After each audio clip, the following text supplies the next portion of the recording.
नमस्कार और स्वागत है। आज हम एक ऐसी किताब की दुनिया में पूरे गहराई से उतरने वाले हैं जिसके बारे में लगभग सबने सुना है। हाँ, पर शायद जिसकी बातों को हम रोजमर्रा की जिंदगी में कहीं भूल जाते हैं। बिल्कुल।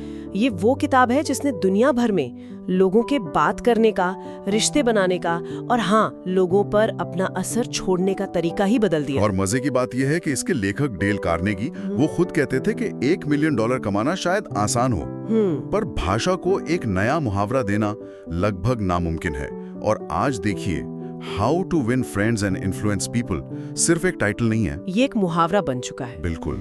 तो चलिए आज इस किताब की धूल झाड़ते हैं और इसकी परतों को खोलकर देखते हैं कि 1930s में लिखी गई ये बातें आज भी इतनी काम की और जरूरी क्यों हैं। और ये इसलिए जरूरी है क्योंकि कई स्टडीज ये बताती हैं कि किसी की भी प्रोफेशनल कामयाबी में उसकी टेक्निकल नॉलेज का हाथ सिर्फ 15% होता है। सिर्फ 15%? ये तो बहुत कम है।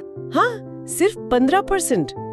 बाकी 85% कामयाबी इस बात पे निर्भर करती है जिसे कार्नेगी ह्यूमन इंजीनियरिंग कहते थे, यानी लोगों से डील करने की कला। एग्जैक्टली। हमारी आज की बातचीत का मकसद इसी कला के पीछे के सिद्धांतों को समझना है। तो शुरुआत करते हैं सबसे बुनियादी बात से। कार्नेगी का पहला सिद्धांत, वो सुनने में तो बहुत आसान लगता है पर करने में उतना ही मुश्किल है। हाँ, किसी की आलोचना, निंदा या शिकायत मत कीजिए। उन्होंने इसके लिए एक कमाल का उदाहरण दिया था, वो मधुमक्खी वाला। वही, अगर शहद इकट्ठा करना है तो मधुमक्खी के छत्ते पर लात मत मारो। ये बात सिर्फ एक कहावत नहीं है, इसके पीछे एक गहरी साइकोलॉजी है। जब आप किसी की आलोचना करते हैं तो वो इंसान सुन नहीं रहा होता, वो अंदर ही अंदर खुद का बचाव कर रहा होता है। वो डिफेंसिव हो जाता है। हाँ, आलोचना एक चिंगारी की तरह है जो किसी के आत्मसम्मान के बारूद पर गिरती है और नतीजा हमेशा एक धमाका ही होता है, भले ही वो बाहर दिखे या न दिखे। अरे हाँ, वो टूगन क्राउली वाली किस्से के बारे में सोचिए। वो अपने दौर का एक खतरनाक अपराधी था, लेकिन जब उसे पकड़ा गया और वो मरने वाला था तो उसने एक चिट्ठी में लिखा, मेरी जैकेट के नीचे एक थका हुआ लेकिन नर्म दिल है, एक ऐसा दिल जो किसी को चोट नहीं पहुंचाएगा। मतलब वो भी खुद को गलत नहीं मान रहा था। यही तो, अगर क्राउली जैसा इंसान भी खुद को सही समझता है तो हम और आप कैसे अपनी गलती मानेंगे? यही तो हरशीम बात है। आलोचना बेकार इसलिए है क्योंकि वो किसी को बदलती नहीं, बस नाराज करती है। कार्नेगी कहते थे कि आलोचना उन होमिंग पिजन्स की तरह है, वो कबूतर जो हमेशा उड़कर अपने घर वापस आ जाते हैं। हाँ, आप किसी पर आलोचना फेंकते हैं, वो घूम फिरकर किसी न किसी रूप में आप पर ही वापस आती है, नाराजगी बनकर, कड़वाहट या दुश्मनी बनकर। तो सवाल उठता है कि अगर आलोचना नहीं करनी तो फिर क्या करें? यहीं पर दूसरा नियम आता है, जो है लोगों की ईमानदारी से और सच्चे दिल से तारीफ करें। कार्नेगी का मानना था कि हर इंसान के अंदर महत्वपूर्ण महसूस करने की एक गहरी भूख होती है। रोटी, कपड़ा और मकान जितनी ही बुनियादी जरूरत। बिल्कुल। हाँ, और ये कोई नई फिलॉसफी नहीं है। विलियम जेम्स जैसे मनोवैज्ञानिक कह चुके हैं कि इंसानी फितरत का सबसे गहरा सिद्धांत सराहे जाने की इच्छा है। और यहाँ सच्ची तारीफ और चापलूसी का फर्क समझना बहुत जरूरी है। बिल्कुल। चार्ल्स श्वाब, जो अपने जमाने में शायद सबसे ज्यादा सैलरी पाने वाले मैनेजर थे, वो कहते थे कि उन्हें $1 मिलियन की सैलरी स्टील बनाने के लिए नहीं मिलती थी। तो फिर किस लिए? लोगों को प्रेरित करने की काबिलियत के लिए। और वो तारीफ करने में बहुत दिलदार थे। लेकिन कार्नेगी इस पर एक चेतावनी भी देते हैं, है ना?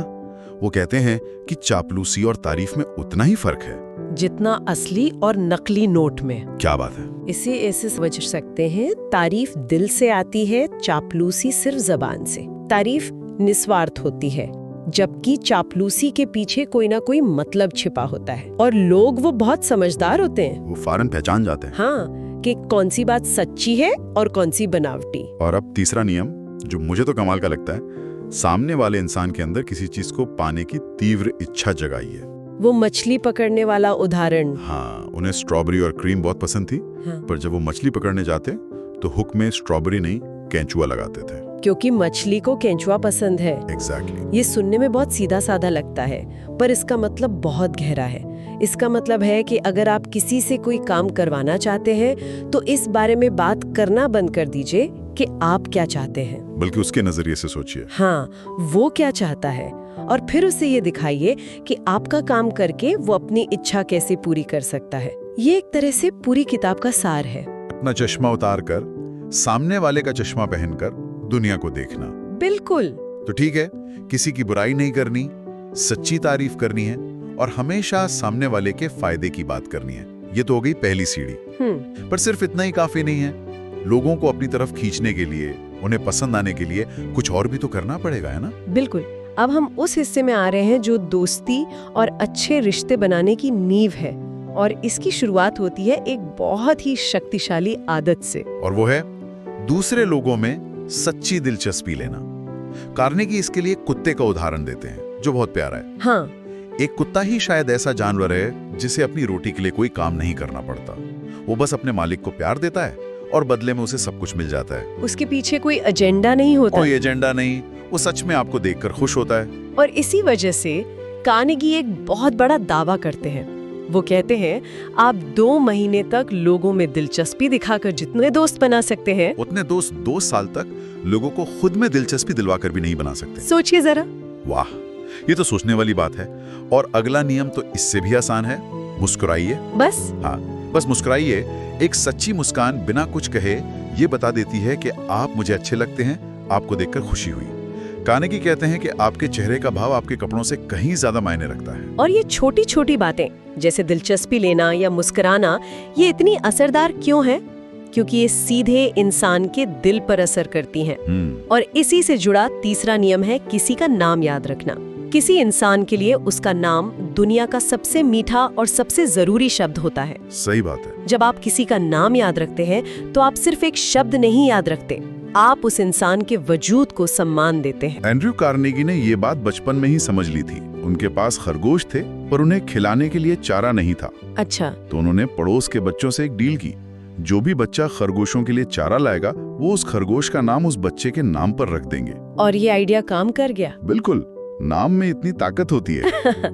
नाम के साथ साथ एक और चीज है जो लोगों को आपकी तरफ खींचती है, एक अच्छा सुनने वाला बनना। हर कोई अपनी कहानी सुनाना चाहता है। अगर आप किसी को ध्यान से सुनते हैं तो आप उसे दुनिया का सबसे बड़ा तोहफा दे रहे हैं। इसका एक शानदार किस्सा है। एक बार कार्नेगी एक पार्टी में एक मशहूर बॉटनिस्ट मतलब वनस्पति शास्त्री से मिले। कार्नेगी ने पूरी शाम शायद ही कुछ कहा हो, वो बस बैठकर घंटों तक उस बॉटनिस्ट की बातें सुनते रहे। और फिर जब पार्टी खत्म हुई तो उस बॉटनिस्ट ने मेजबान से कहा कि कार्नेगी दुनिया के सबसे दिलचस्प बात करने वाले इंसान है। सोचिए, सिर्फ सुनकर। और ये सिर्फ सोशल लाइफ में ही नहीं, ये लीडरशिप में भी काम आता है। थियोडोर रूजवेल्ट का एक नियम था। क्या? जब भी उनसे कोई मिलने आता तो वो एक रात पहले उस टॉपिक पर खूब पढ़ते जिसमें उनके मेहमान की दिलचस्पी होती थी। वो जानते थे कि किसी के दिल तक पहुंचने का सबसे सीधा रास्ता उस बारे में बात करना है जो उसे सबसे प्यारा है। ये सिर्फ होशियारी नहीं है, ये सामने वाले के लिए इज्जत दिखाना है। एग्जैक्टली। अच्छा, तो अब तक हमने सीखा कि लोगों से कैसे डील करें और उन्हें अपनी तरफ कैसे आकर्षित करें। पर अब आते हैं सबसे मुश्किल काम पर। लोगों को अपनी बात से सहमत कैसे कराएं? वो भी बिना किसी बहस या कड़वाहट के। और यहाँ पहला नियम ही मतलब थोड़ा चौंकाने वाला है। बहस जीतने का सबसे अच्छा तरीका है उससे बचना। सुनने में ये बात थोड़ी उल्टी लगती है, पर है 100% सच। कार्नेगी का तर्क बहुत सीधा है। आप बहस कभी जीत ही नहीं सकते। कैसे? अगर आप बहस हार गए तो आप हार गए, और अगर आप जीत भी गए तो भी आप हार गए। हाँ। वो ऐसे कि आपने सामने वाले को गलत साबित कर दिया, उसके आत्मसम्मान को चोट पहुंचाई। वो शायद ऊपर से मान जाए पर मन ही मन आपसे नाराज हो जाएगा। एक पुरानी कहावत है, a man convinced against his will is of the same opinion still. मतलब जिसे जबरदस्ती मनाया जाए वो अपनी राय कभी नहीं बदलता। यहाँ असली मकसद बहस जीतना नहीं, बल्कि एक दोस्त या सहयोगी जीतना होना चाहिए। बहस आपको कुछ पल का सुकून दे सकती है कि मैं सही था, लेकिन ये लंबे समय के रिश्तों को खराब कर देती है। और आज के सोशल मीडिया के दौर में तो ये और भी सच है। बिल्कुल। तो अगर बहस नहीं करनी तो क्या करना है? अगला नियम कहता है, कभी भी किसी को सीधे सीधे ये मत कहो कि तुम गलत हो। ये एक तरह से वैचारिक हमला है। हाँ, इसकी जगह कुछ ऐसा कहिए, देखिए मेरी सोच कुछ और थी, पर हो सकता है मैं गलत हूँ। मैं अक्सर गलत होता हूँ। चलिए मिलकर तथ्यों को देखते हैं। ये जादुई शब्द है। ये सामने वाले को डिफेंसिव होने से रोकते हैं। बेन फ्रैंकलिन जैसे महान डिप्लोमेट ने अपनी आत्मकथा में लिखा है कि उन्होंने अपनी भाषा से निश्चित रूप से बेशक जैसे शब्द ही हटा दिए थे। अच्छा। वो कहते थे, मुझे ऐसा लगता है या मेरी समझ के हिसाब से। इस छोटे से बदलाव ने उनकी प्रभाव डालने की क्षमता को कई गुना बढ़ा दिया था। और अगर गलती आपकी हो तो नियम है, उसे फौरन पूरे जोर के साथ और साफ साफ मान लीजिए। ये मुश्किल होता है। बहुत मुश्किल। कार्नेगी ने खुद का एक किस्सा सुनाया है। वो पार्क में अपने कुत्ते को बिना पट्टे के घुमा रहे थे और एक पुलिस वाले ने उन्हें पकड़ लिया। अगली बार जब वही पुलिस वाला दिखा तो कार्नेगी ने उसके कुछ कहने से पहले ही भागकर कहा, ऑफिसर मैं दोषी हूँ, आपने मुझे रंगे हाथों पकड़ लिया है। और नतीजा? पुलिस वाले का सारा गुस्सा हवा हो गया। जो इंसान कल डांट रहा था वो आज उन्हें तसल्ली देने लगा कि अरे कोई बात नहीं, इतने छोटे कुत्ते से किसी को क्या नुकसान होगा। अपनी गलती मानकर कार्नेगी ने एक झगड़े को एक दोस्ताना बातचीत में बदल दिया। ये ताकत है गलती मानने में। अब आते हैं सुकरात के पद्धति पर। इसका सिद्धांत है, शुरुआत में ही सामने वाले से कई बातों पर हाँ हाँ कहलवाइए। इसके पीछे का विज्ञान बड़ा दिलचस्प है। जब कोई इंसान ना कहता है तो सिर्फ उसका मुंह ही ना नहीं कहता, उसका पूरा शरीर एक ना की मुद्रा में आ जाता है। वो सिकुड़ जाता है, डिफेंसिव हो जाता है। अच्छा। लेकिन जब वो हाँ कहता है तो उसका शरीर एक खुली और सकारात्मक अवस्था में होता है। इसलिए शुरुआत में जितने हाँ मिलेंगे, आपकी असली बात पर हाँ मिलने की संभावना उतनी ही बढ़ जाएगी। कमाल है। इसके अलावा कुछ और भी तरीके हैं, जैसे सामने वाले को ये महसूस होने दो कि आइडिया उसी का है। हाँ। या फिर अपनी बात को नाटकीय बनाओ। एक सेल्समैन का किस्सा है जिसने एक शब्द कहे बिना 32 कोल्ड क्रीम के जार मेज पर पटक कर अपनी बात साबित कर दी थी। और जब कुछ भी काम ना करे तो एक चुनौती पेश करो। चार्ल्स श्वाब वाला किस्सा, उन्होंने अपनी फैक्ट्री में जमीन पर चौक से 6 लिखकर रात की शिफ्ट को चुनौती दी। अगली सुबह दिन की शिफ्ट ने उसे मिटाकर 7 लिख दिया। और इस तरह प्रोडक्शन बढ़ता गया। ये सारी तकनीकें दिखाती हैं कि लोगों को सीधे तौर पर बदलने की कोशिश करने के बजाय उनके मनोविज्ञान को समझना कितना जरूरी है। उन्हें दुश्मन नहीं, पार्टनर बनाना है। बिल्कुल। और यही बात हमें हमारे आखिरी हिस्से पर लाती है, एक अच्छा लीडर कैसे बने। बिना किसी को ठेस पहुंचाए या नाराज किए लोगों को कैसे बदलें। इसका पहला नियम भी वहीं से शुरू होता है जहां से हमने बात शुरू की थी। हमेशा तारीफ और सच्ची सराहना से शुरुआत करें। कार्नेगी इसकी तुलना एक डेंटिस्ट से करते हैं जो दांत में ड्रिल करने से पहले नोवोकेन का इंजेक्शन देता है ताकि दर्द ना हो।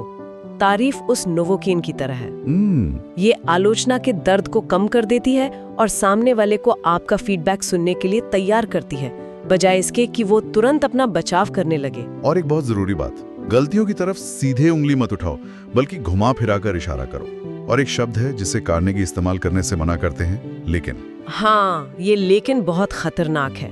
जैसे अगर आप कहें तुमने बहुत अच्छा काम किया लेकिन, तो उस लेकिन ने पहली वाली सारी तारीफ पर पानी फेर दिया। इसकी जगह और का इस्तेमाल करें। तुमने बहुत अच्छा काम किया और अगर तुम इस एक चीज पर भी ध्यान दोगे तो नतीजा शानदार होगा। ये बहुत छोटा सा बदलाव है पर इसका असर बहुत बड़ा होता है। इसी तरह किसी और की गलती बताने से पहले अपनी गलतियों के बारे में बात करना बहुत असरदार होता है। इससे आप खुद को सुपीरियर नहीं दिखाते और सामने वाले को अपनी गलती मानना आसान लगता है। और एक अच्छा लीडर कभी हुक्म नहीं चलाता, वो सवाल पूछता है, क्या आपको लगता है ये काम करेगा, या इस बारे में हम और क्या सोच सकते हैं। सवाल पूछने से लोग समाधान का हिस्सा बनते हैं और फिर उस काम को अपना समझकर करते हैं। और शायद इस किताब का सबसे मानवीय और सबसे जरूरी नियम है। कौन सा? सामने वाले को अपना आत्मसम्मान बचाने का मौका दो।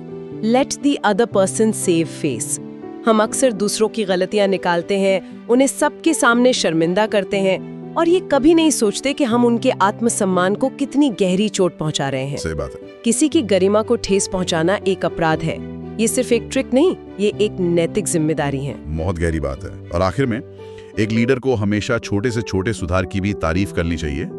लोगों को एक अच्छी इमेज देनी चाहिए जिसे वो बनाए रखना चाहें, और ये दिखाना चाहिए कि गलती सुधारना आसान है। तो अगर हम इस सारी बातचीत को समेटें तो ये सिद्धांत सिर्फ लोगों को काबू में करने या उनसे अपनी बात मनवाने के नुस्खे नहीं है। फिर ये क्या है? ये असल में मानवीय रिश्तों को बेहतर बनाने के उसूल हैं। ये हेर फेर के लिए नहीं, बल्कि सच्चे कनेक्शन बनाने के लिए है। सही कहा। जैसा कि हर्बर्ट स्पेंसर ने कहा था, शिक्षा का असली मकसद सिर्फ ज्ञान नहीं बल्कि कर्म है। यह सिद्धांत सिर्फ जानने के लिए नहीं, अपनाने के लिए है। कार्नेगी का दावा था कि अगर कोई इन नियमों का सिर्फ 10% भी ईमानदारी से पालन करे तो वो एक बेहतर इंसान और एक बेहतर लीडर बन सकता है। मैं इसे एक आखिरी उदाहरण से खत्म करना चाहूंगी। डेल कार्नेगी के ये सारे सिद्धांत उस लूब्रिकेंट की तरह हैं जो इंसानी रिश्तों की मशीनरी से शोर और घर्षण को खत्म करके उसे स्मूथ चलाता है। वाह! ये टकराव को सहयोग में और गलतफहमी को समझ में बदलने की ताकत रखते हैं। और इसी विचार के साथ हम आज की ये गहरी पड़ताल समाप्त करते हैं। हम अपने श्रोताओं के लिए एक सवाल छोड़ना चाहते हैं। आज की इस चर्चा के बाद आपकी जिंदगी में ऐसा कौन सा एक रिश्ता है जिसमें आप इनमें से किसी एक सिद्धांत को आज ही आजमा सकते हैं? और आपको क्या लगता है उसका नतीजा क्या होगा? इस पर जरूर सोचिएगा।